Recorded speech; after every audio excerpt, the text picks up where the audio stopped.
അയ്യോ ശരി, ഇതേ കരിനാക്കൻ. അവൻ വല്ലതും വാ തുറന്നു പറഞ്ഞാൽ ഇന്നത്തെ കാര്യം പോക്കാം. വാ, വേറെ വഴി പോകാം. ശരു, വേറെ ഒരു ഐഡിയ ഉണ്ട്. താൻ വിചാരിച്ചാൽ നടക്കും. എന്താ? താൻ ആ മരത്തിൽ കയറി അവനെ പിടിക്ക്.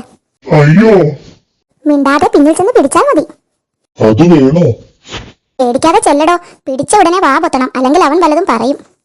ഷോ, അങ്ങോട്ട് ചെല്ലടോ, ഇങ്ങനെ പേടിക്കാതെ. ഹാവൂ, ശരു മണ്ടനായോണ്ട് സമ്മതിച്ചു. ഇനി ആ കുരുത്തം കെട്ട വവ്വാലെ എന്നെ കാണണ്ട. വല്ലതും പറ്റുവാണെങ്കിൽ ശരുവിന് പറ്റട്ടെ. കിട്ടിപ്പോയി. വാ പൊത്തി സൂത്ര, ഒരൊറ്റ അക്ഷരം ഞാൻ മിണ്ടാൻ സമ്മതിച്ചില്ല. നിന്നെ വിടാം, പക്ഷെ ഞങ്ങളെപ്പറ്റി ഒന്നും പറയരുത്. സമ്മതിച്ചോ? സമ്മതിച്ചെന്ന് ദേ തല കൊടുക്കുന്നു.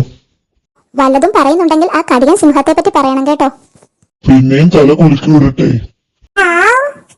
പറ, കടിയനെ പറ്റി പറ. കടിയൻ നല്ലവനാ. പിന്നിൽ കൂടി വന്ന വാ പൊത്തുന്ന പോലത്തെ ദുഷ്ടത്തരം ചെയ്യില്ല. എടാ, നല്ലത് പറയാനല്ല, കടിയനെ പറ്റി 4 ചീത്ത പറ. എന്ത് ചീത്ത പറയണമെന്നാ? എന്തെങ്കിലും പറ. എടോ, പറയാൻ. ഷോ, ഇതൊരു ശല്യമായല്ലോ.